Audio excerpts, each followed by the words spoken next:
Bubba, what you cooking, man?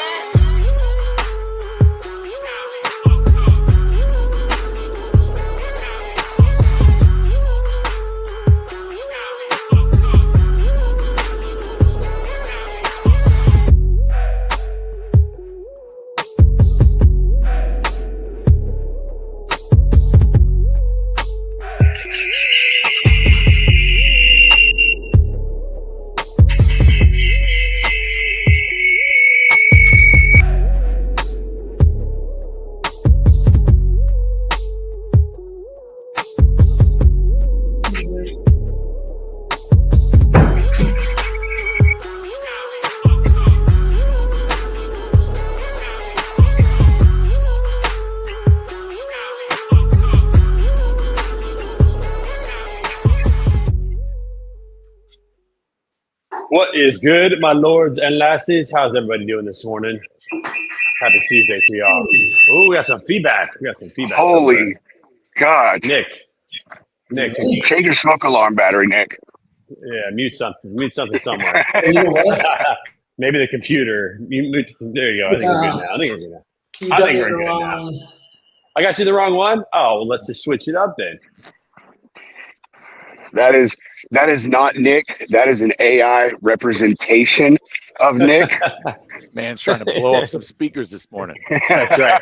I've got my computer on mute, so hopefully that is all right. Well, should be better now. What's up, everybody? Good morning. Welcome to Tuesday, September 9th. Dude, Pedro's got a safety belt on. You got your glow belt, dude? Yeah, bro, dude. Hey, believe it or not, this is my glow belt from basic training in 2007, What? dude. Yes, Let's yes, go. almost 20 years old. I found this thing like 3 weeks ago, cleaning out my old Army locker. Nice.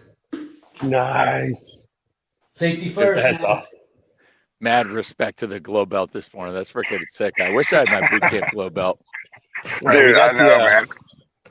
We got the early morning, the dark. We're back to dark morning. So, good call there. Good call. That's it, man. Like half the path I walk is there's no lights, man. And I live by a military base, so dude, everyone's up here at like 5:30, and so I was like, no one is probably going to see this little phone in my hand. What is the most obnoxious thing I can do? Oh yeah, look, here's a glow belt. Let's do that. Dude, Pedro's gonna be wearing that to the grocery store. He's gonna be wearing that mowing the yard now. Dude, you don't even know, man. I would just walk out in the middle of the road and start directing traffic, man. You know what I'm saying? That's awesome. I love it. That's awesome. I used to wear. I used to wear that a whole like the orange vest because a lot of times when you're driving, you have to wear a safety vest wherever you're going. And if I was when I was going on runs, leaving out from truck stops or whatever, even if it was during the day, even if it was still light out, because sometimes I would park between 3 and 5 in the afternoon, I'd put that safety vest on just in case because you can get clipped. Dude, down here, man, yeah. I run with flashing stuff. My headlamp pretty much lights up the street like 3 times brighter than the sun. Like I need people to know I'm coming because I got hit by cars a half dozen times. They get in their car, they get on the phone, and they don't look where they're going. It happens. That is for sure. Oh well, Pedro, we gotta get the rest of us wearing something bright next time. Yeah. Lombard was just talking about that light. Honestly, was thinking about getting me one of those, like a red flashing light or something to go, on my pants or something like that. And I go to what Nick says. Like, people today don't pay attention on the road. Man. Even though I'm on a sidewalk, that does not make me feel safe at all. I've seen too many videos of drivers, watching something on their phone and then just get 1 or 2 wheels off the road and then they're done. So yeah, you just never know out there these days, that's for sure. Well, boys, listen, hey, I got some news. So last week I submitted my manuscript for editing. It is out of my hands. I cannot touch it or change it anymore, but this thing is moving along. I got pictures taken for the front cover. I got a title all set, subtitle set, book description set, and now it's all being kind of edited behind the scenes and it's getting done. So we are actually going to publish a book. Let's go. Oh yeah, dude. Let's go. Hell yeah! All right. So, But it feels like turning in your homework, turning in Dude, last assignment. It does, but it's also kind of weird because, it's like I can't. I guess technically I could change it during one of the editing rounds, but I kind of can't change it. So it's a weird feeling. That's for sure. It's It's die exciting. has been cast.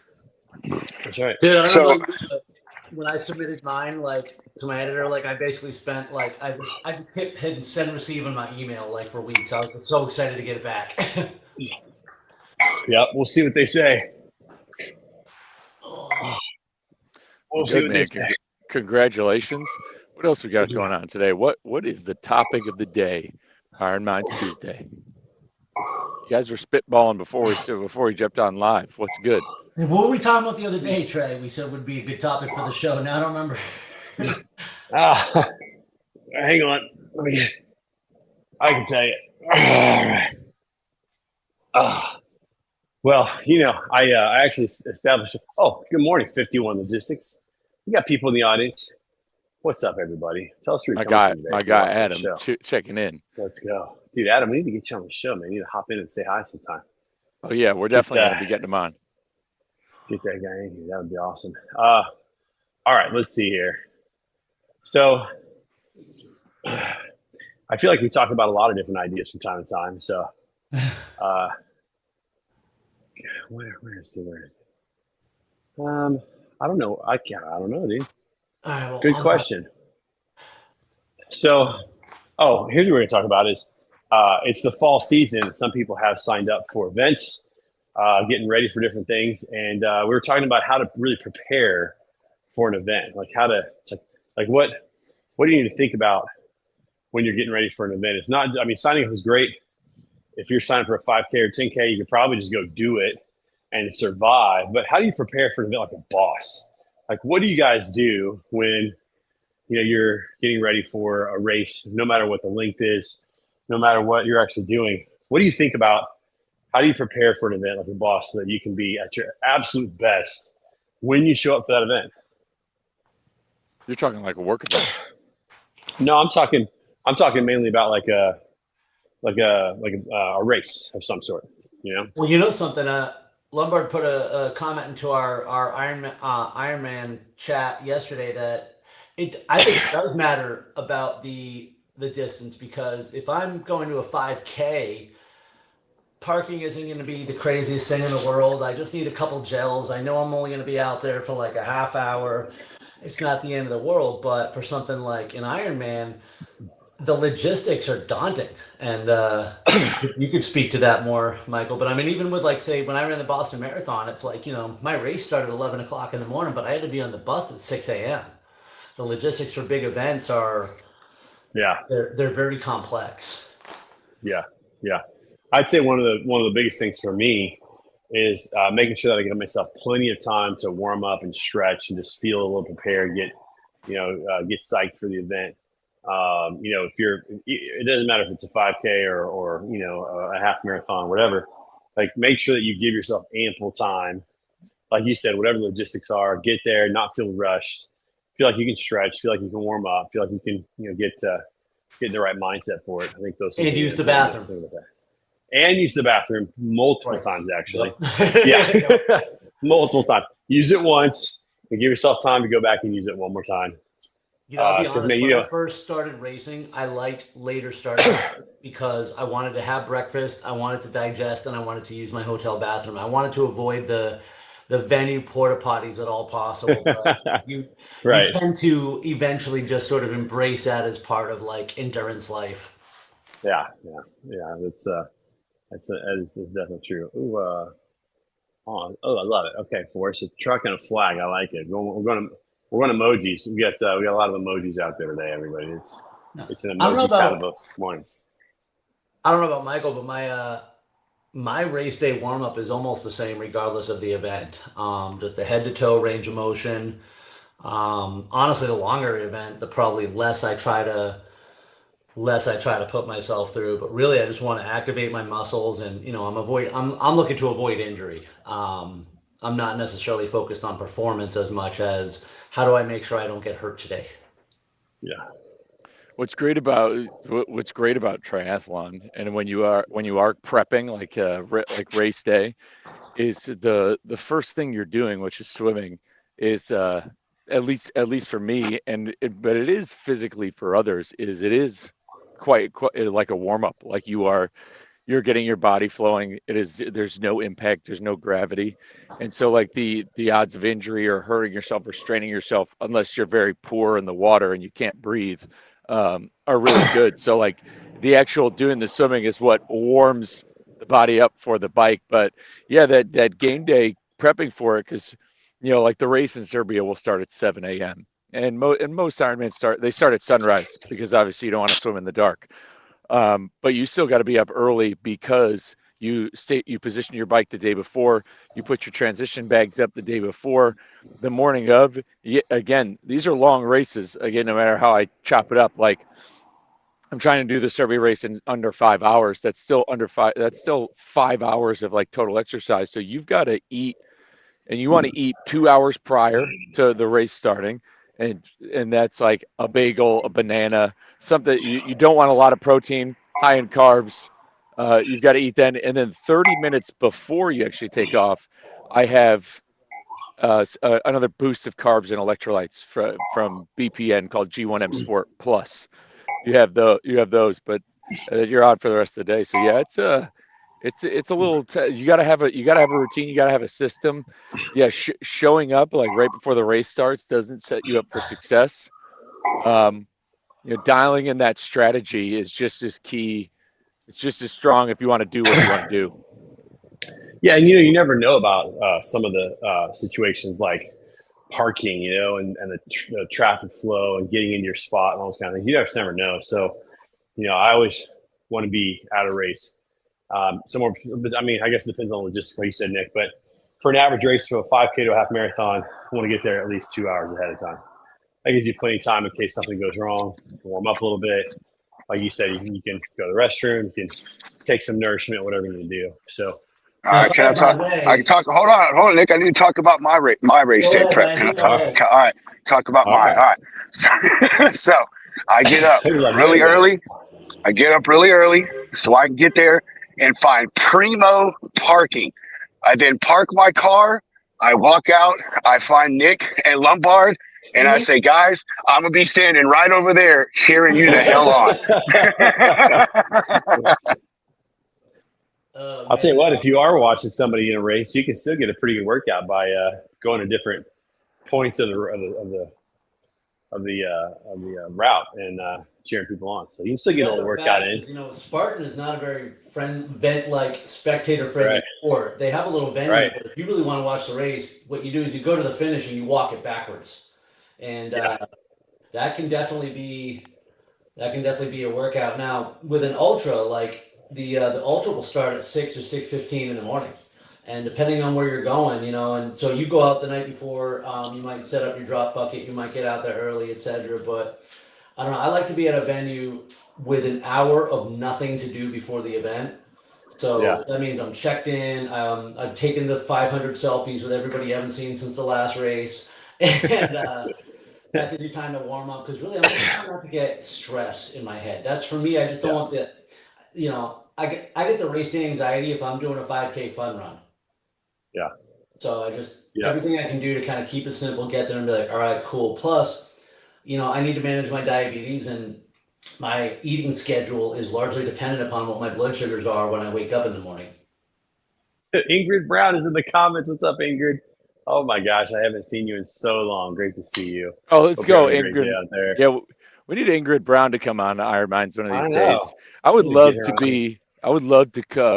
I'll have to do some run like Ingrid Brown. You sign up for a marathon, I will pay your entry fees and go to that race with you. Let's get dialed in with Ingrid Brown. Let's go, Ingrid. I haven't seen her in way too long. Been way too long. Great to see her. That's awesome. Respect. Thanks for jumping in. Well, I will say this: we often talk about going to trade show events. We talked about that in the spring. It's hard to believe we're back at it. It's trade show season, and people are preparing for that. And I'll say this: there's a couple of tips that I'll give you for being successful on the road. And the first thing is get your workout in the moment you arrive. So, for example, if you are heading to an event and there's a welcome reception at like 6 a.m. or 6 p.m. that night, make sure that you get to the hotel by like 3 p.m. Get your flights ready, get there, get everything settled in, feel like you can get into your hotel, and then go get a workout in real quick and get it out of the way, because the likelihood is you're going to stay up later than you want to. You want to be there to meet people, those kind of things.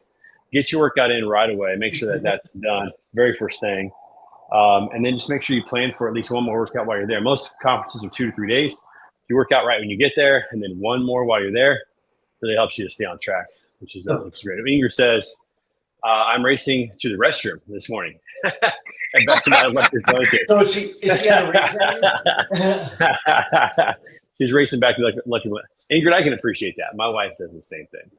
Definitely, I got to get back to that. Blanket. And great to see you, Ingrid. Man, it's been too long.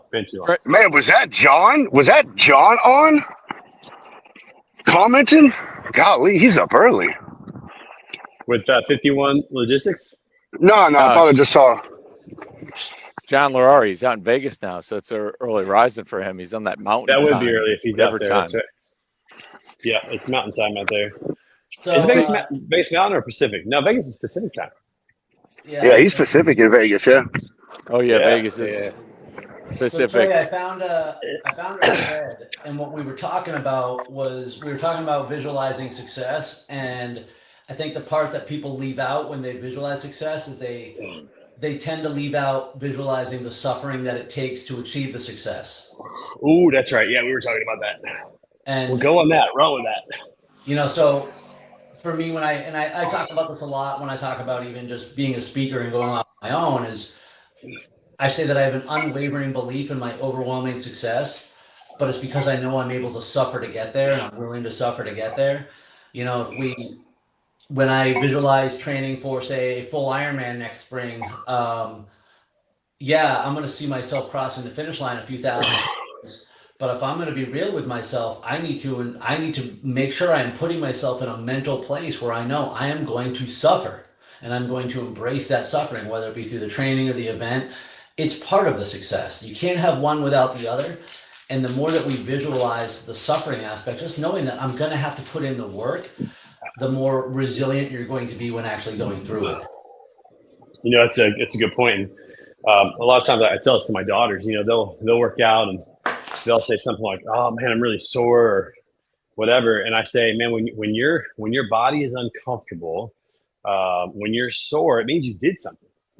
If your whole life you go through and you're not sore, then it means you didn't actually do much. You didn't work at it. It's a part of the process is for your muscles to feel sore, for tear the muscles and them to recover. Like that's a part of the process. And so that's to visualize it ahead of time makes it so much easier when you get into it to be able to push through it. It's almost like you're ready for it. Like, oh, here comes the suck. Let's go. Yeah, embrace the suck. That's right. That is right. Oh, man, we got some. Sometimes you have to intentionally choose that. Like leading up to Waco last year, I would wait until 11 a.m. on a Saturday to get the 10-mile run in. I would wait till I did it just on last Friday.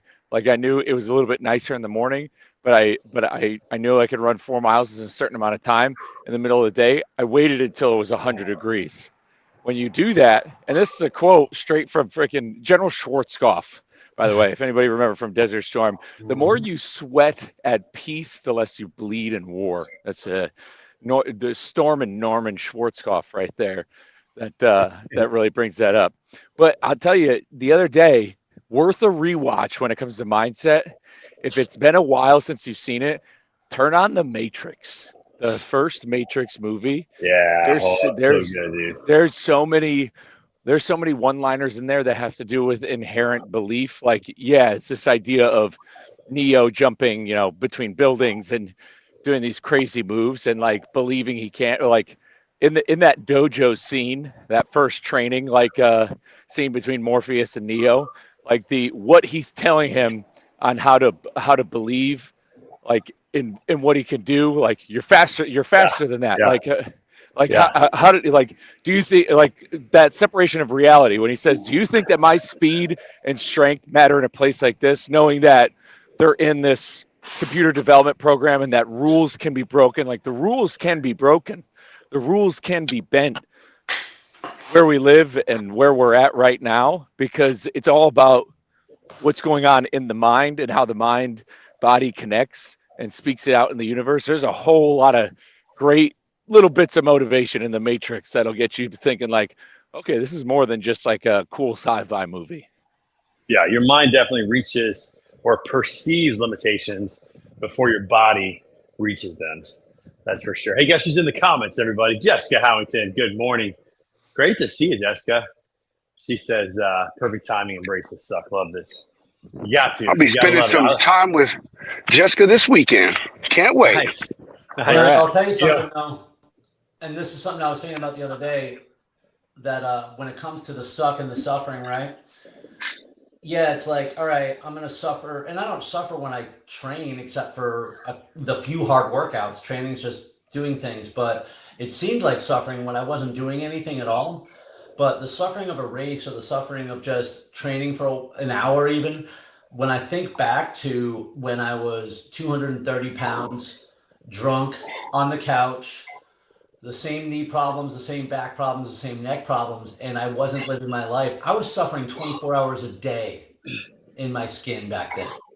You know, so it's the incremental, intentional suffering that creates freedom and actually allows me to live just a joyous life. And without sounding like Buddha, suffering is the way. Yeah, or as they say, the obstacle is the way, which is a great book.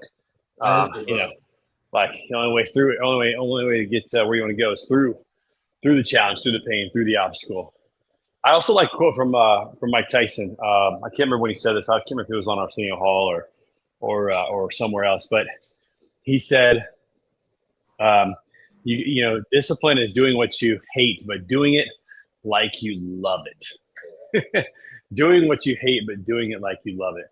And that's just a mindset shift. We get to choose the attitude that we have whenever we do something. We can choose to say, I love this, or we can choose to say, I hate this. And, you know, so doing the things that are painful, are you know, seemingly miserable, but say, no, I love this. I love this, you know.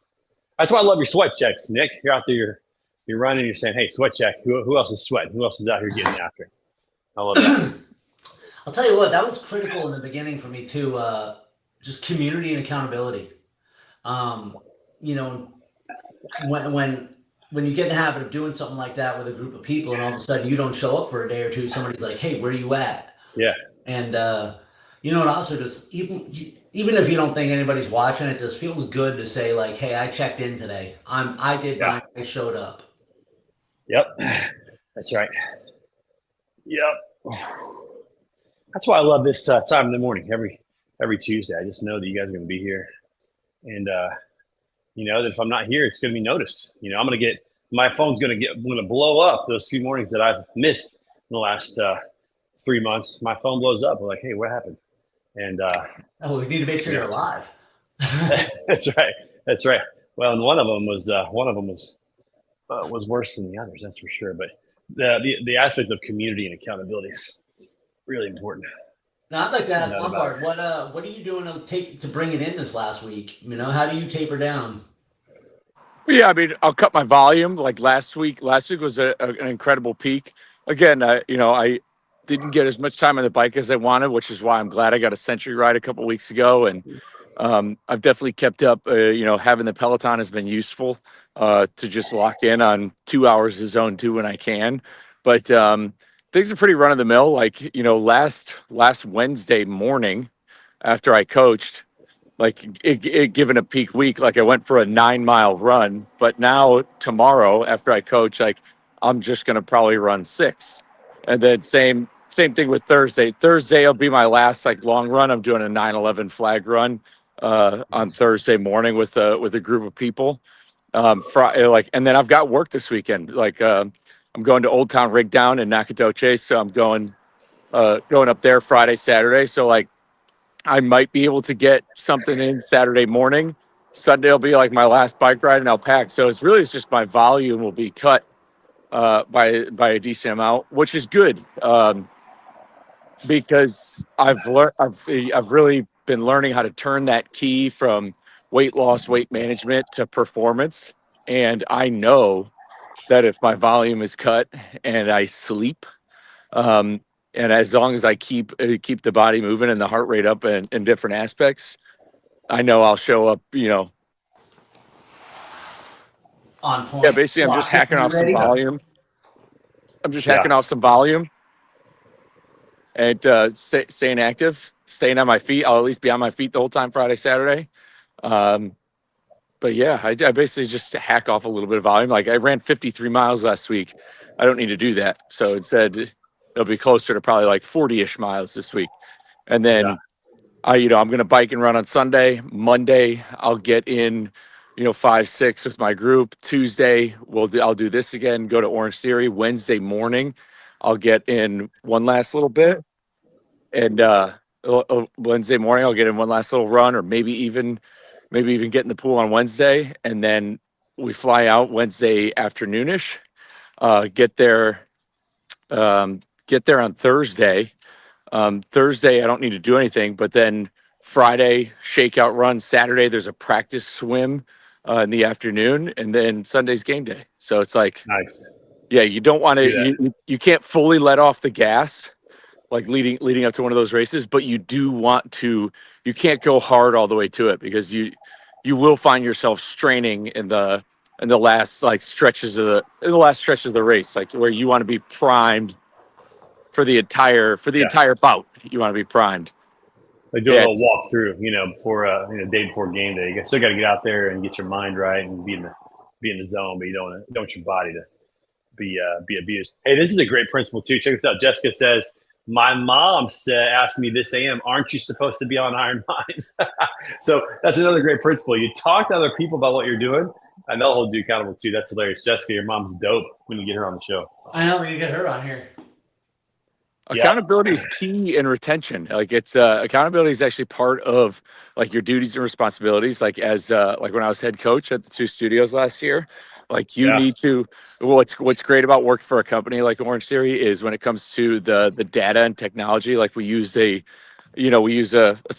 service called MindBody, and the MindBody service, which people use MindBody to book gym classes, but on the business side of it, using MindBody, like you get the data of people's attendance, you can see how much they come, all this stuff. You get this really great data on your utilization and attendance.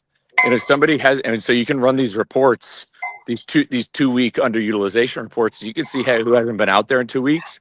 Because you're talking about a studio of 500 members, it's hard to individually know 500 people. It gets a little bit tougher. And so when you see that somebody has been around for 2 weeks, you go to their profile and then you give them a call. There's plenty of times I've made those phone calls in the morning, and I would see that person in classes that afternoon. Yeah. Yep. They're like, hey, somebody cares about me. I want to go hang out with them. That makes a difference. That's for sure. Did you guys just see that rep, by the way? I'm so excited about this shoulder, being able to do shoulder presses without any pain. Man, full range of motion. I'm so excited. Oh, man. Been a long time coming, boys. So that account, Trey, I'm loving the shoulder stuff. And I'm just thinking out loud about that accountability stuff. But you truly reach a point of like liberation when you don't need, when you realize that it's just like, okay, somebody calling you being like, hey, you should be at Iron Minds, or hey, why haven't I seen you at the studio? It's good to give you a good bump. But again, and this is a Matrix quote. It's one thing to, you could be shown the path, but you have to know it's one thing to be shown the path, but you have to walk the path. And it's like, you want to get to a point to where you want to show up for yourself. Like where not showing up, not going means you are disrespecting yourself. You aren't not showing up for yourself isn't a good thing. Like not giving yourself the excuses. And that's the mindset. That should be the overall goal. It's like, it has nothing to do with the workout, because the workout could be anything from just going for that walk or just doing, a 20-minute HIIT workout. But it's like, you should want to be in a position to be like, man, I don't need somebody to call me anymore. I'm showing up because I don't want to let myself down. Yep. I'm in a cohort right now, a leadership cohort with my good friend Dusty Holcomb, who's running. He's phenomenal guy.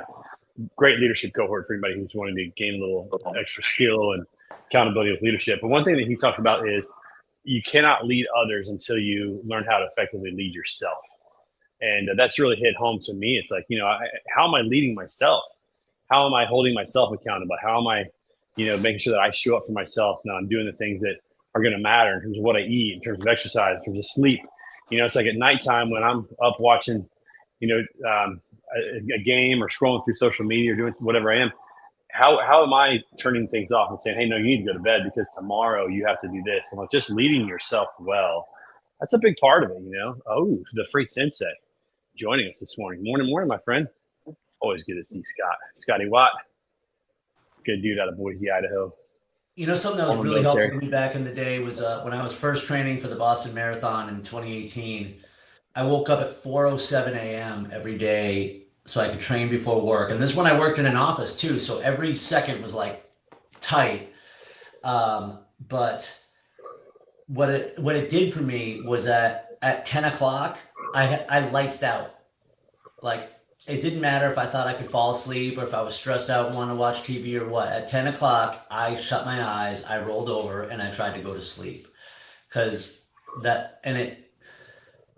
It's so easy to let the stress and anxiety of the day say, I'm just going to watch TV and unwind for a little while longer. The next thing you know, you're only logging 4 or 5 hours of sleep instead of the 6 or 7.